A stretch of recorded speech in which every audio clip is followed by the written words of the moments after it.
These are the words of Pablo Neruda, the poet, who said, "They can cut all the flowers, but they can't hold back the spring."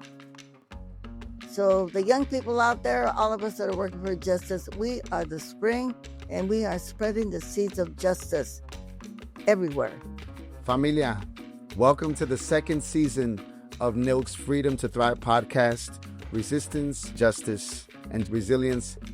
And me, I'm your host, Hector Flores, agitator, advocate, culture worker, and co-founder of Las Cafeteras, the cutest band out of East LA. Welcome to the conversation, where we're going to have beautiful conversations with beautiful folks talking about how to survive, thrive, and get through these times. Because these are some wild times, familia. These are some wild times. And I'm so excited today that we have an amazing guest. She is a civil rights icon. I even want to say a human rights icon, because her work is beyond citizenship. Her work is about dignity. Her work is about making sure everybody has the access to housing, healthcare, justice.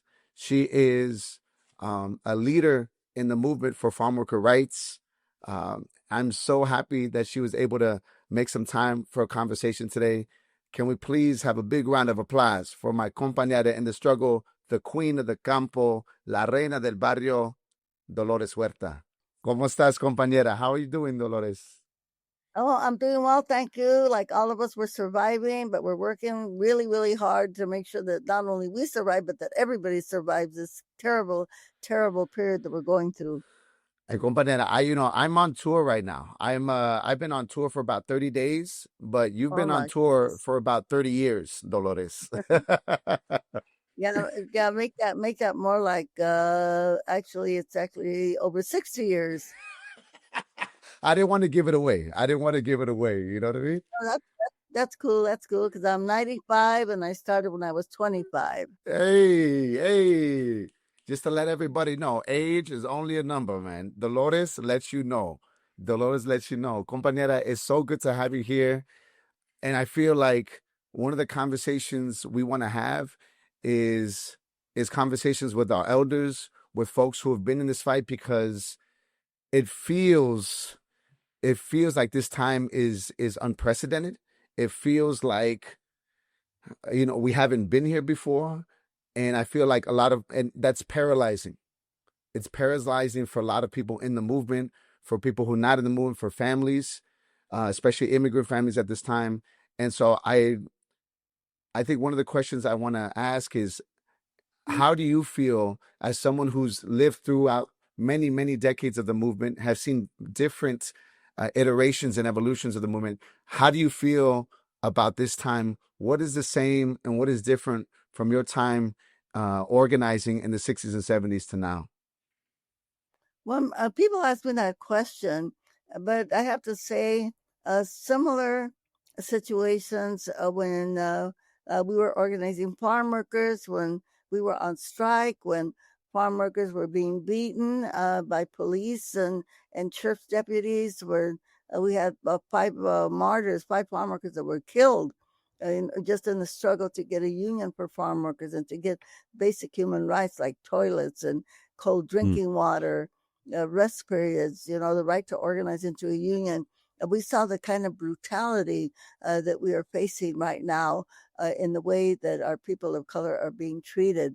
So, but it was not as widespread as what we're seeing right now when we see this national onslaught. We see this ethnic cleansing that is going on right now. And the fact that it's our U.S. government, before maybe it was the local sheriffs and local supervisors that were against us organizing a union, but now you've got the federal government, our national government.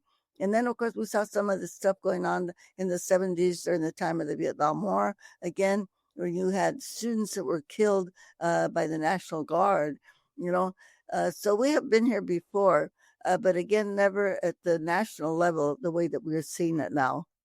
It's interesting, Dolores. I feel part of the strategy is to target vulnerable communities, immigrant communities, working class folks. And I feel like and people are just watching it happen. I imagine in the 60s and 70s when you're organizing farm workers, people didn't, on a national level, didn't really care much about farm worker rights, didn't know about farm worker rights, and therefore didn't really care to fight for folks. And it really took people like you to step up. It really took everyday folks to really advocate for farm workers, to really bring that to national attention. Because right now I'm seeing ICE and we're watching it happen.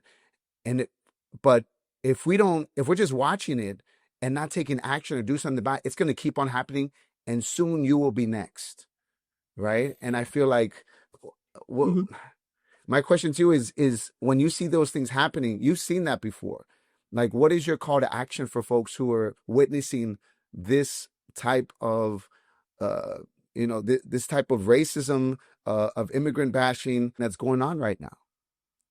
Well, I think you saw the response yesterday when you had the voters of the United States of America in the states of California, New Jersey, Virginia, Philadelphia, that they expressed their anger. New York City, by rejecting all of the Trump cronies and by voting in people and that are Democrats. You saw the response when people were on the No King's Day rallies, when you had 7 million Americans come out to march against Donald Trump and saying that they don't want a dictator, they don't want a fascist government. And so you saw that the response of the American public can be really huge. This again, when you talk about the strike that we had way back there in the 60s and 70s, it was the American public that came forward and they boycotted grapes and they boycotted stores that were selling grapes.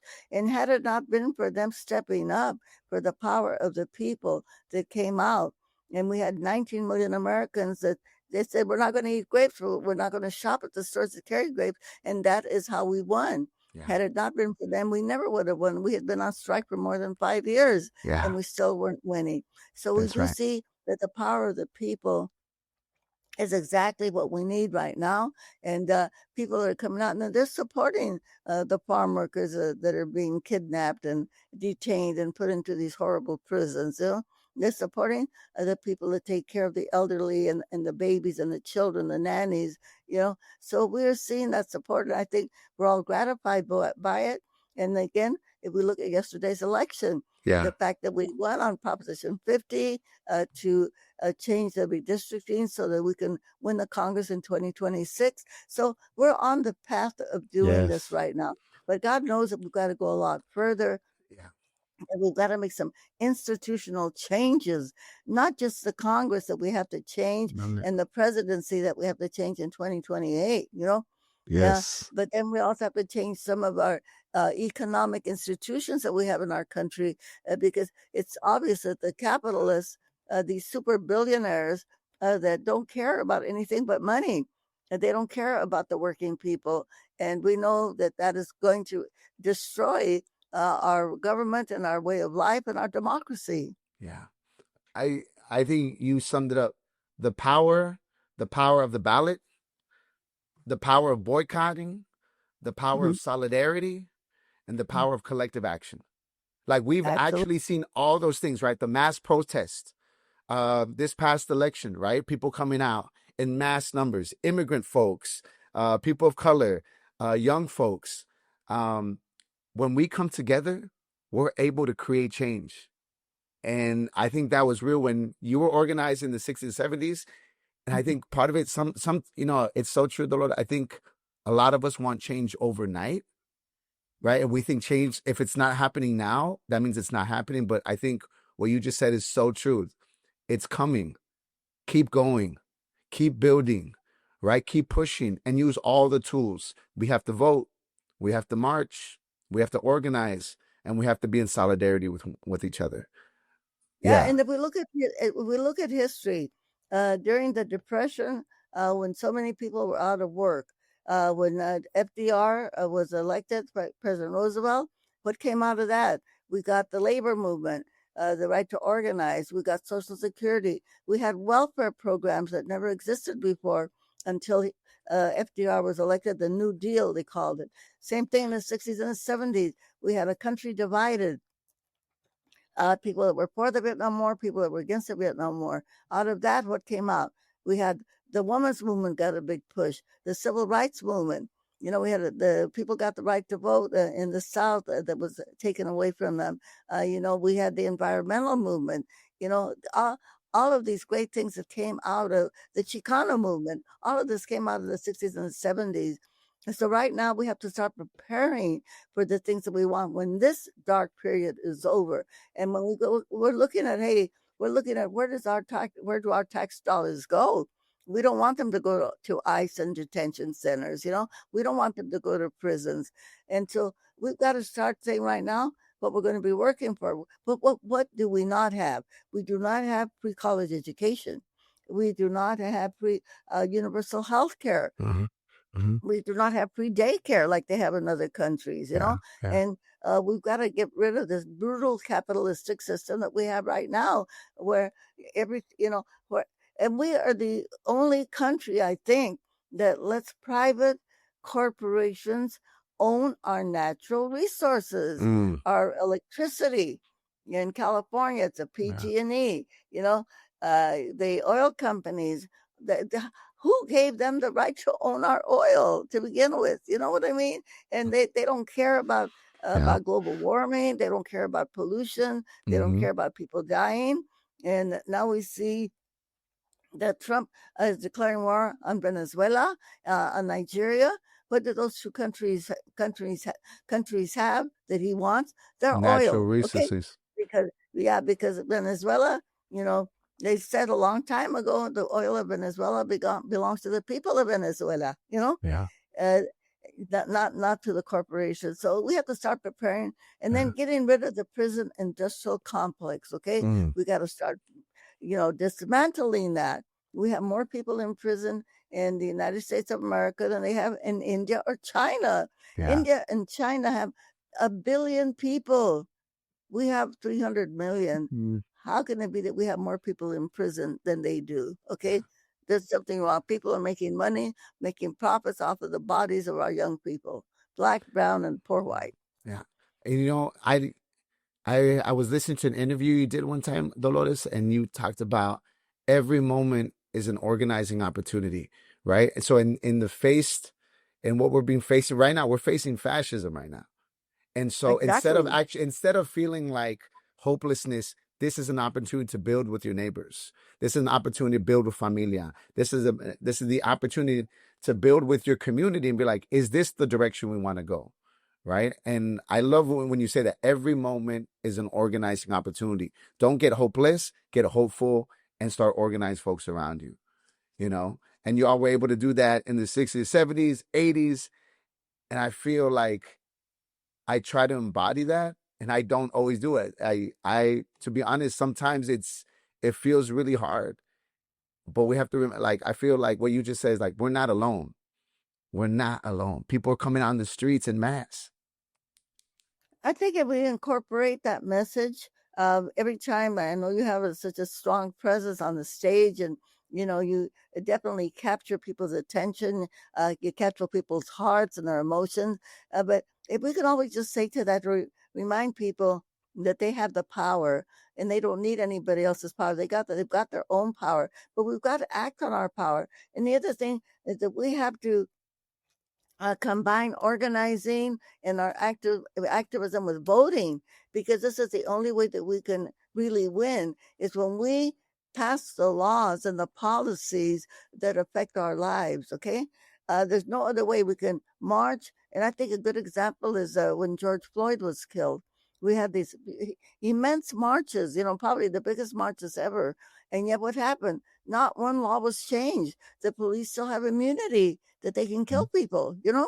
And so we have to remember all of our organizing has to end up in policies. And the only way that we can enact the policies is by voting, by electing good people like you office, whether it's our school board, our city council, Yeah. supervisors. our state legislature, and of course the Congress of the United States and the Yeah. presidency. Everything that we do has to end up in voting.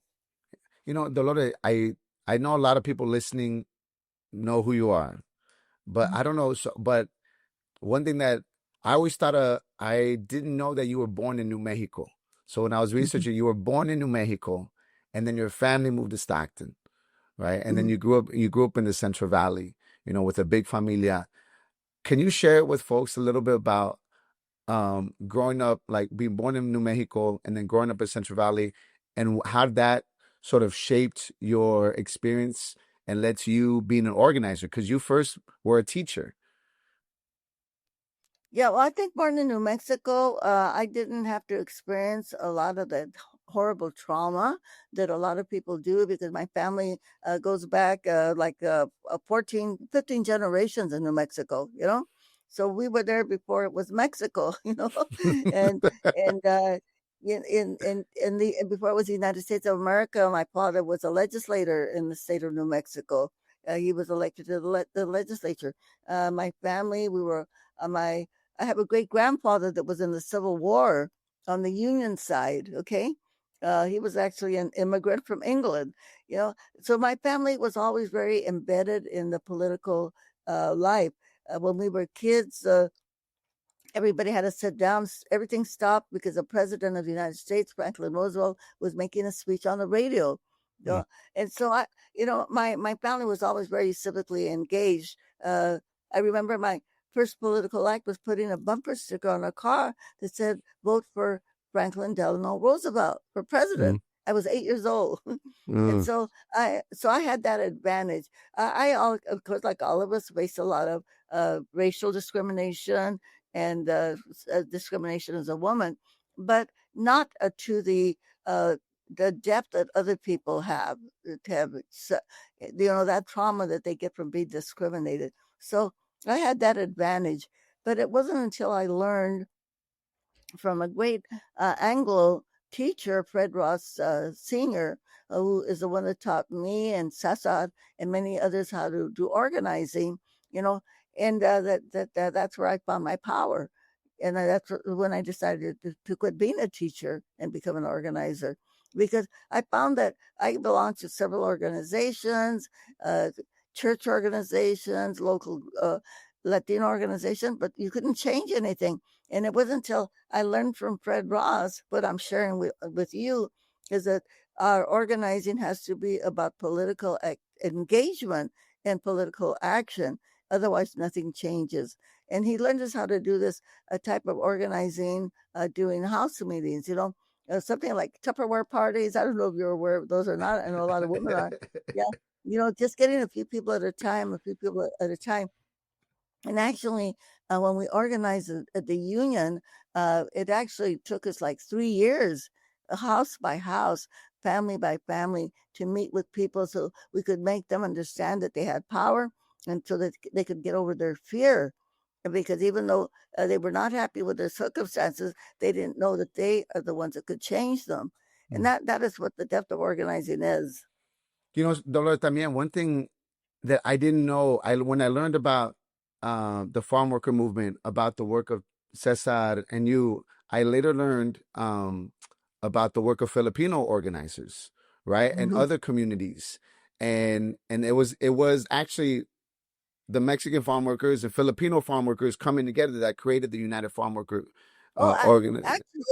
actually, before we started the union, both Cesar and I belonged to another organization which was started in Los Angeles, and this is a group called the Community Service Organization (CSO), and that organization is the one that got Ed Roy Ball elected to the Congress of the United States and City Council of LA. He was the first Latino from California to go to the Congress, and the man who led that campaign was Fred Ross Sr., the same guy that taught Cesar and I how to organize.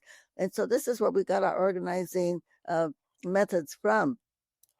And actually, I was the one that organized Larry Eatleong, who was the head of the Filipino farm workers, before we started the union. In Stockton, California, I had a volunteer organization where I was organizing farm workers, and I asked, I needed a Filipino organizer. So everybody told me about this guy named Larry. And so I found him, went to his house, had a house meeting with him, and then organized him. So Larry stayed behind with a walk, and then Cesar and I started the United Farm Workers. That's That's beautiful. a That's lot of history beautiful. That's beautiful movement history, Dolores, that I was not aware of. Thank you there. for Mhm. sharing that. And I feel like we have to be working with different communities. We have to be building Oh, that absolutely. solidarity, right? And Yeah. I feel like y'all were a wonderful example of working with like Arab communities, Jewish communities, Filipino communities, in order to build a farm worker movement that fought for the rights not only of farm workers but everybody, right at that time. And I feel like Yeah. that's the work we have to do today. Yeah, and we had a lot of Puerto Ricans also, Puerto Ricans, Anglos, and black farm workers at all, and a lot of people from Yemen, the Arab farm workers also. In fact, one of our martyrs is Najib Dakpala. He was killed by a deputy sheriff here in Kern County during the strike that we had in 19, one of the two strikes that we had in 1970. So, Dolores, I know right now you're the president of the Dolores Huerta Foundation, and you're still very involved and a lot of the farm worker movement for the dignity and rights of farm workers. What can you tell us a little bit? Give us an update of what farm workers are dealing with right now with the ICE raids, and what folks should know and how people can support farm workers in this time. Well, farm workers like other people right now that are being targeted by ICE. So there's a lot of fear in the community. A lot of people are not going to work. Luckily, the harvest is over right now. A big part of the harvest, uh, the harvest of the citrus, the oranges, and all that will be starting, I guess, in December or at the end of November. But a lot of people are suffering right now because and maybe if somebody in their family got deported, they don't have the income right now that they need to have for food and for rental assistance. So the our organization, the Dolores Huerta Foundation, along with United Farm Workers, a lot of the rapid response networks, a lot of the organizations are now kind of pooling the resources to be able to help those families. And I think that's the main thing that they need is just money for, like I said, for resources, for rental assistance, and for food. Uh, and of course and then and attorneys also, because so some of them that should not have been deported are trying to find attorneys to help them also. So but the thing when I was talking about the things that we need to get ready for after this dark period ends, we're going to have to fight for another amnesty program, just like we had in 1986. Yes, And yes. we can make that happen. So we've got to start telling the politicians right now that are going to be elected in the next election, 2026, that we want them to stand up and to pass another legalization program. So all those people that they deported, we can bring them back. Okay. Dolores, can you share a little bit about the role immigrants play in farm worker communities? Yeah, we know that when they got all of these fields from Mexico, that they needed people to farm them, so they brought people in from Mexico that way back, and you know, and when they took over these lands from Mexico. And John Steinbeck, by the way, he writes about this, and they had actually had the growers that would uh, legalize the people to come in, Yeah. and it's always been that way during World War II, when they needed so many people had to go off to war. Again, they brought in the Bracero program. They brought in more people from Mexico to do the work, and it continues. And not only from Mexico, they bring people from China, from the Philippines, from India, the Punjabs. So it's always been that way that they bring in people of color. But the thing is that, and I do want to say this. I think we have to kind of change our narrative. What I'm calling what's happening right now is ethnic cleansing. Yeah, it's ethnic cleansing because the majority of the people that are being targeted are Latinos, and the Latinos are the indigenous people of the continent. They are not Yeah. immigrants. They didn't cross an ocean to get here. Yeah. Yeah. They are the people that were here, and esta tierra les pertenece a ellos. These Eso. lands belong to them. Okay, Yes. the Yes. Europeans are our great grandparents that came from Spain, or like my great Mhm. grandfather from England. Yeah. They were the immigrants. And we know we have people from Asia, of course, that are also being targeted. But the main focus right now is against Latinos, and that is ethnic cleansing. Yeah. Okay, that's exactly what it is, and Dolores, it's thank you racist. for saying that. Thank you for saying that, because I think it's so important people know that, like, we are indigenous people of these lands before Thank there was you. border, before there was borders here. We are the original folks of these lands from all over Turtle Island, right? For what we call Mm. North, Central, and South America. You know, Dolores, I, I know we don't have a lot of time with you, and one thing I do want to know is you've gone through a lot of personal and political obstacles in your life. Like you said, you're 95 years young. You're still out in the movement. Dolores, you are the one of the busiest people I know. I see you all over the country. I see you at countless press conferences, movements, rallies. My question to you is what still lights the fire in you? Like, what still keeps you going, and what sustains you right now? The main thing is that I just want to reach as many people as I can to let them know que tienen el poder, that they have power. And if we can just put that spark into people, I feel like if we have some magic dust that we can just, you know, shower people with magic dust and let them know that they have power. Yeah. Because if Yeah. everybody understands that we have been so subjugated, and so that people are apathetic, or people I are know. afraid, or people feel helpless. Uh, but if everybody can understand that they have power, this is how we change things. This is how we pass the laws that we need, elect the people that we need to really represent us, and change the systems that are oppressing us. We can do this. Nosotros la gente, we have that power, but we just gotta Excellent. let people know that. And if we can just do everything that we can, as you do with your music, when you empower people and you have people standing up and you have people dancing and, putting forth that energy, the kind of energy that you have. If we could bottle up your energy and Yeah. sell it, oh my God, that would be so great. Or give it away. It would be so great. Dolores, something that I struggle with, and I'm going to be honest with you, something that I struggle with is I think th- that I feel many times I can't let go. Um, that, let's say somebody will do something that I don't agree with, right? And I kind of write them off. And I feel I have fallen into this cancel culture as well. So if I don't agree with somebody 100%, sometimes I feel like I can't get over it. And I think something that you've done you've been a leader in this, like, you always understand the bigger picture. Can you just talk about how you always, um, a message to young activists and organizers, how to keep our eyes on the prize and not get so stuck and siloed on differences? What would you say to young people? I would just say don't give up on people, always try to put the plant the seed in their brain of social justice, and to end the discrimination against LGBT people, to end the discrimination against women. Uh, I like to, as you know, quote Benito Juarez, el respeto al derecho ajeno es la paz. What Benito Juarez, the great president of Mexico, said, uh, you know, respecting other people's rights Is is a path peace. Is towards peace. peace. Yeah, yeah. Yeah. This is a path towards peace. So if you don't agree with somebody, I mean, those people out there that think abortion is a sin, they should just say abortion. If somebody has an abortion, it doesn't affect me.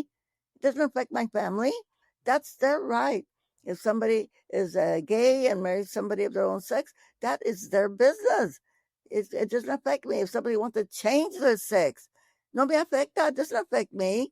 You know that respect other people's rights is peace, and don't think of these things as being a sin. I like to say that I was a good Catholic because birth control was a sin. So I have 11 Mm. children. Okay. My kids don't have 11 kids. My kids have one kid or two kid or no kid, and that's their life. And now they say, oh, now guess what? Birth control is innocent anymore. A little late for me. Okay. Yeah.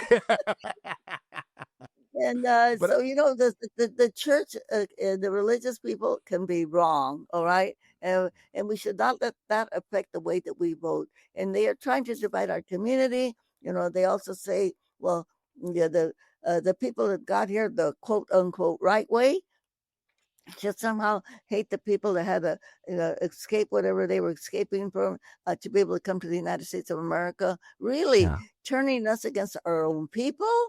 We've got to Yeah. stop that. We've Yeah. got to respect people. We've got to fight for the collective good for everybody. And I asked you a question about what keeps you going, and I want people to know. I want people to know that Dolores, and you got to see Dolores on the dance floor. You know what I mean? Dolores on the dance floor, she will dance all night long. And compañera, you're 95, and I'll still see you at a show dancing all night. And I feel like I think that's so beautiful. I don't know if everybody knows you. They know you as the civil rights icon, as the fighter in the fields. But the fact that, like, I know you because you've come to our shows and you're literally dancing from beginning to end. And I feel like I want people to know that as much as you're fighting, you're also dancing in this life. You're also finding joy in this life. And I see that. I see the way you greet people and the way you take your time, the way you acknowledge folks, the way you enjoy life and enjoy music. And I feel for all the Mhm. organizers out there as well, like, what also keeps you in the fight? Is it dancing? Is it music? Is it hiking? Whatever it is, do that. Because I see you, Dolores, and the fact that you're 95, I know part of it is because you're dancing every chance you get, and I love to see you on there. You know? Yeah, we need music and dancing and art to fill our lives, so that we don't get discouraged. And also, we need to support the artists as much as we possibly can, because this is really what gives us the inspiration, and gives us the fuerza, the ability to keep Yeah, on going, so yeah. that we don't get fatigued. Yeah, and even back then, there was Teatro Campesino, who's creating art and theater in the fields. You had artists like Marvin Gaye, who was talking about what's going on, Bob Marley. You had Nina Simone. You had some of the biggest artists who were actually writing and creating art reflecting the times. And I think we need that right now from artists, and I feel like I learned from them, and I want to create art, like, I think, was it Chuck D said, like, like hip hop and art can be the CNN of the streets, right? And I feel like Absolutely. I want to create that. And so, Dolores, I know you're so busy, and I have one last question to you. The message to all organizers out there, young people who feel like they want to make a change in the world, but maybe they don't feel they can. What would you say to them? Well, I would say that we are depending on all of you right now to kind of step up, because people like myself, we're on our way out, so to speak. We're still hanging in here, but we're on our way out, and you are the ones that are going to make the future for all of us. I just want you to be brave, be bold, don't be afraid to challenge the system. Don't be afraid to fight for the things that we need, for the things that you have been deprived of, okay? Because you are the ones that are going to save our planet. You're going to save the working people. Remember, the working people are the most important people that we have right now in our country. We want you to fight for them. I want you to fight for our youth, for our education system, so we can have a good education system. And so that we, the richest country of the world, that we take care of our people, not the way that we're doing right now. And with this fascist system that wants to continue the legacy of slavery, we're not going to have that. And you are the ones that are going to be our defenders. Oh, I do want to add to also, when we talk about the artists, we want to include the comedians, okay? We want to include people like Cristela Alonso, all right? Our Latino actors, our Latino comedians, okay? We want to support them also, because we want to make sure that they get, that they get their space and the Yeah. attention and the respect that they need, and keep fighting for the day that farm workers will have the same respect as policemen and firefighters, because Mm. they are essential workers, because they feed all of us, okay? And they Yes. deserve the Yes. same benefits and the same salaries that Yeah. policemen get. We Yeah. don't need to be sorry for farm workers. Farm workers are very proud of the work that they do. But because they feed everybody, then they should also be paid equivalent salaries of the people that they feed, including the professionals. Dolores, thank you for saying that.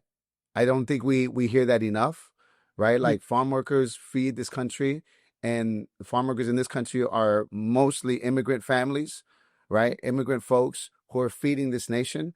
And I think they need to be treated with the utmost respect. They need to get a living wage, not a minimum wage, a living wage, and be treated with respect. Thank you for, you've been pushing that message, Dolores, since the 60s, and I thank you for it. I'm such an admirer of your work. And if I can only do a little bit of what you've been able to accomplish, I think I think I would have done my job. Dolores, I want to thank you so much for this time and for the work you're doing. Gracias, compañera. Thank you so much. Could I add another comment? And maybe you can put it in wherever it fits. Okay. And these are the words of Pablo Neruda, the poet, who said, they can cut all the flowers, but they can't hold back the spring. So the young people out there, all of us that are working for justice, we are the spring, and we are spreading the seeds of justice everywhere. I want to thank you also because you are such an inspiration. And I know with every performance that you do, that you will say to all of the people who's got the power, and we We know got the power. we got the power. Sí se puede. Gracias. Thank you so much. Thank you so much, Dolores. And familia, that was civil rights, human rights icon Dolores Huerta, the amazing Dolores Huerta, who's been organizing since the 60s. I was born in 82. Dolores was organizing 30 years before I was born. And at 95 years old, she's still traveling across the country, speaking to communities, speaking at press conferences, letting us know how we should still be pushing forward. She is so analytical, so on point, so articulate. At 95, I'm kind of left speechless. I want to bring on now Jesse Hahn, Senior Counsel with the National Immigration Law Center, who's been fighting for workers' rights for years. And Jesse, thank you. Welcome to the show. And I want to talk to you a little bit about the conversations we've been having with Dolores. Do you have any words to begin? No, it's such an honor to be part of this conversation. I was telling her that when I told my kids this morning in the car on the way to school that I was going to be talking with her today, they couldn't believe it. You know, they thought, she's a living legend, they said. And so it's true. She really is, for all the best reasons. And I think so important in terms of making it clear that it doesn't matter where you come from. It doesn't matter, you know, what degree you have, right? How much change you can make and how much good you can do in the world. Yeah. Do you have, what was from that, just listening to Dolores share, what's one thing that you're going to take away from the things that she shared? Just the relentlessness. She had been involved in struggles that were very difficult, and it didn't slow her down, you know? And I feel like we're in this moment right now where we're being tested. A lot of us have not lived through a moment this difficult, at least not in this country in this way. And you just feel this kind of discipline from her. I mean, not that she shows it in what she does, not necessarily the way she talks. The way she talks is very joyful, you know, but what you sense in her is like this just deep commitment and discipline around staying focused on, you know, what she knows works, which is organizing and building that collective power, and turning the people around her into organizers and, you know, always building that way. Yeah. And, you know, right now, NILC is fighting right now for immigrant families right now. NILC is fighting for folks who right now are the most vulnerable. Can you share a little bit about what NILC is doing right now to supporting immigrant families right now, whether it be farm workers, whether it be familias, whether it be working families? Can you share a little bit? Yeah, absolutely. So, I mean, I think we know that one of the most powerful tools this year has been all of the education and community organizing around people knowing their rights and understanding what their rights are and knowing how to use them, right? And that has been a huge focus of our work this year. And so we have been doing, trainings and materials and train the trainers and, um, and it has grown in a way that is really interesting and inspiring to see, right? One of the publications that we have that has consistently been kind of the top downloaded guides, Know Your Rights guides, is one that's about what happens when ICE comes to your work site, right? And it's about understanding the difference between when can they go into a non-public area? When can they be in it? What is the difference between a public area and a non-public area, right? And this issue has become something that people have really grabbed onto because they have seen that it is really effective, right? When ICE comes into a business, that they know that they can say, do you have a warrant? And if you don't have a warrant, come back with a warrant if you want to go into the private areas of this property, right? So I'm on tour right now. So we've gone Yeah, to Oklahoma, New Mexico, Arizona, California. Now we're in Washington. But when we're in many of the venues, music venues, when we're in New Mexico, right when we got there, on their door, it said everyone is welcome except ICE.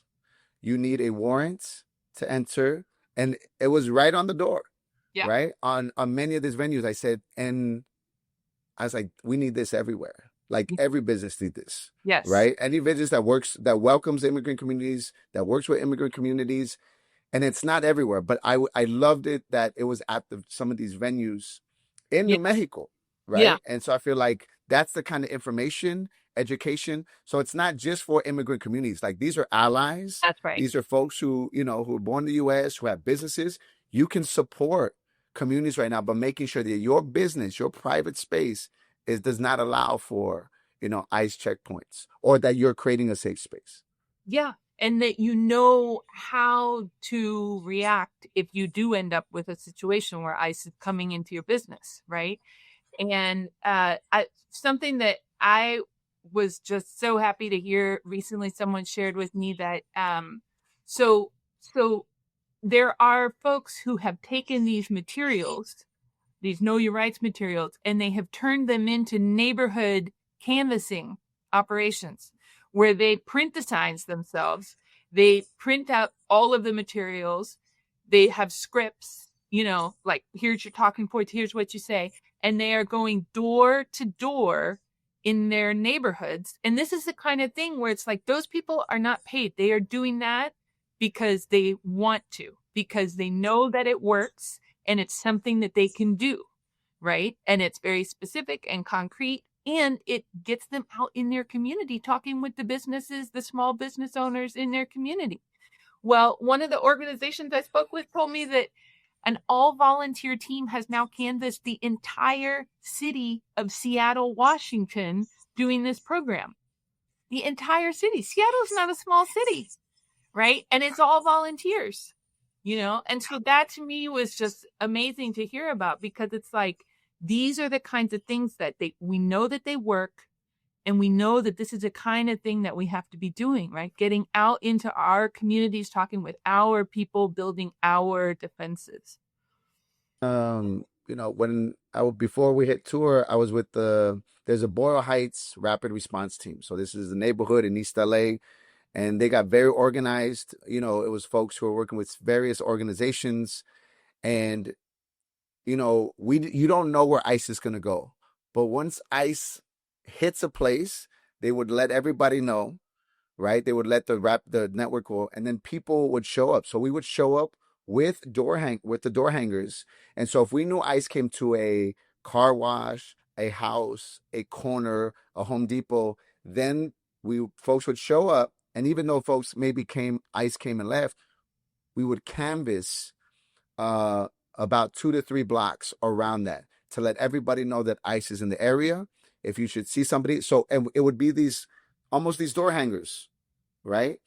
And I thought that was amazing. So when I would do that, so when I would receive it from the Boyle Heights Rapid Response Team, folks know, go here, people would show up, and then we would canvass like 2 to 3 blocks around there. So everybody in that area would know, right? And I feel like that, and it was all volunteer. Right. All volunteer. Right. I mean, to hear that happened all over Seattle. I'm in Seattle right now. You know what I mean? I'm in Seattle right now. That's amazing to know that happened. And that's the kind of work we have to do to care for one another. You ain't got to be a lawyer to be able to like share information. You know what I mean? But everyone should be connected to a rapid response team, should be connected to an immigrant rights organization, because you may not be undocumented. You may not be an immigrant or have immigrant families, but you know somebody. And are you ready when somebody comes to you and says, hey, I have a family member, a son, a daughter, an uncle, a friend. Are you ready to give them information that they can use in order to be able to be as safe as possible, right? To be able to connect to the family and not be, anything like that. Do you have the information? I feel like there's a lot of folks who are like, I'm not an immigrant. I'm not for ICE, but you also don't have the information. That's like right. You should have that information with you. So yes. Yeah. Yes. And on the NOC website, they can just go on the NOC website and type in Know Your Rights, and they will get so many good resources that they can look at for all different kinds of situations. So highly recommend that resource. That's for everybody. Jesse, thank you so much. Gracias. We're going to continue to have these conversations with different folks. And I thank you for just sharing the work that you're doing, the knowledge, the wisdom, and how we can keep on fighting right now. So thank you so much. Thank you so much, Hector. Gracias. Thanks for listening to the episode of NOC's Freedom to Thrive podcast, Resistance, Justice, Resilience. To learn more about the work NOC is doing, visit NOC.org, and don't forget to subscribe for future episodes.